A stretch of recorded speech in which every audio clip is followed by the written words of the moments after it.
Hello दोस्तों, आज मैं एचवीए आधार की तरफ से बहुत ही लेटेस्ट और अच्छी न्यूज़ आप लोग के लिए लेकर आया हूँ। जो भी कैंडिडेट डॉक्यूमेंट वेरिफिकेशन और एक्सपीरियंस वेरिफिकेशन के लिए मेल का इंतज़ार कर रहे थे, उनके लिए बहुत अच्छी खबर है, क्योंकि डॉक्यूमेंट वेरिफिकेशन के लिए मेल आ गया है। चलिए देख लेते हैं कि इस डॉक्यूमेंट वेरिफिकेशन में आपको क्या-क्या ले जाना है।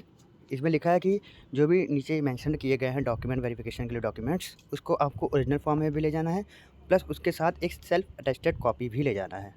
चलिए देख लेते हैं क्या-क्या ले जाना है। पहला है copy of online application form, दूसरा है admit card for document and experience verification, तीसरा है proof of date of birth, मतलब हाई स्कूल या birth certificate date of birth के लिए प्रूफ के लिए ले जाना है।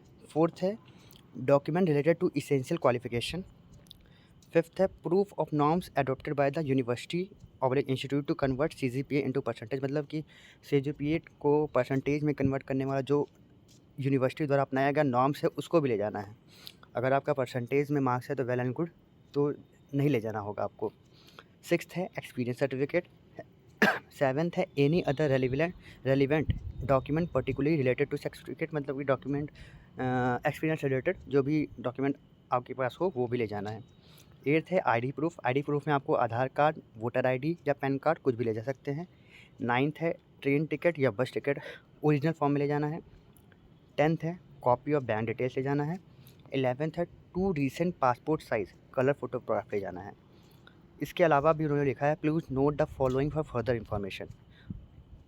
सॉरी, ए है you will be reimburse to and fro travelling expenses of third AC oblique AC chair car from the address mention in this letter or the place from where you actually travel, मतलब कि इसमें आपको आने जाने का किराया, मतलब venue में जो एड्रेस दिया है और आपके घर के बीच की जो दूरी का थर्ड एसी का किराया आपको मिलेगा, आने जाने दोनों का।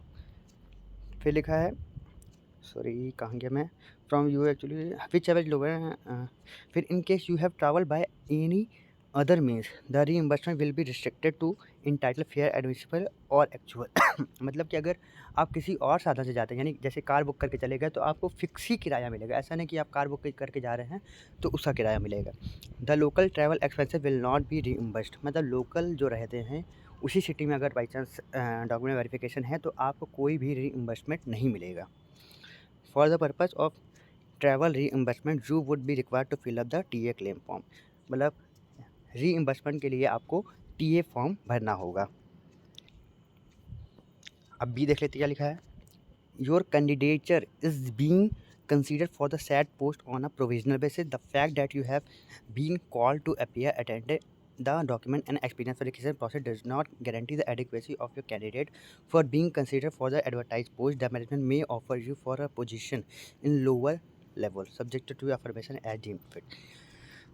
सॉरी, मैं इसमें लिखा है कि आपको मैनेजमेंट चाहेगा तो उससे जिस पोस्ट एडवर्टाइज पोस्ट से नीचे लोअर का पोस्ट भी अपॉइंट कर सकता है।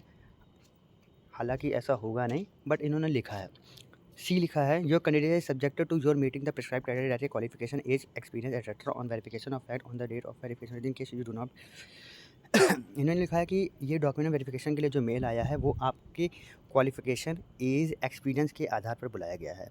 अगर आपके पास इनमें से कुछ भी गलत है तो आपको डॉक्यूमेंट वेरिफिकेशन के लिए रिपोर्ट करने की कोई भी ज़रूरत नहीं है। फिर डी है in the event of your failure to comply with the instruction and guidelines as mentioned above, or in case it is detected that you have attempted to misrepresent facts, your candidacy for the post this call letter shall be treated as cancelled and withdrawn and not will be, मतलब कि अगर आप कुछ भी documents को गलत तरीके से पेश करते हैं या झूठ बोलते हैं और उन्होंने आपको पकड़ लिया तो आपका तुरंत जो एडमिट कार्ड आपको मेल आया है वो तुरंत निरस्त हो जाएगा और कोई भी टीए आपको नहीं मिलेगा। फिर ये ई पॉइंट है, it shall be our individual to complete the proceeding on the same date, however in case the verification process is postpone or last longer due to unforeseen you may have to stay for a day further at your own cost, no day will be Friday. हाँ, इसमें ये लिखा है कि हम लोग पूरी कोशिश करेंगे कि उसी दिन आपका डॉक्यूमेंट वेरिफिकेशन कंप्लीट हो जाए, बट अगर किसी कारणवश नहीं होता है तो आपको अपने खर्चे पर एक दिन के लिए रुकना पड़ सकता है। कंपनी एचवीआरएल इसका कोई भी पेमेंट नहीं करेगी, वो केवल किराया करेगा आने जाने का। फिर जी लिखा है the management reserve the right to change the date and time of the document and experience verification process और कैंसिल इट।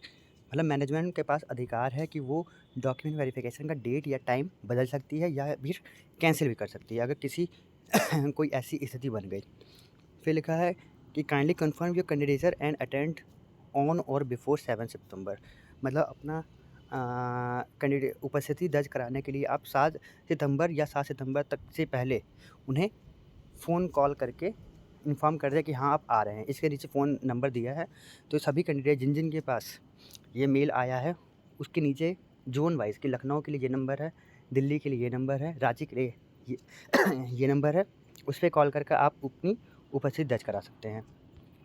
और बस इतना ही दोस्तों, आपको डॉक्यूमेंट वेरिफिकेशन के लिए ऑल द बेस्ट। और ऐसी जानकारी के लिए मेरे चैनल को सब्सक्राइब करें और वीडियो को लाइक करें। Thank you.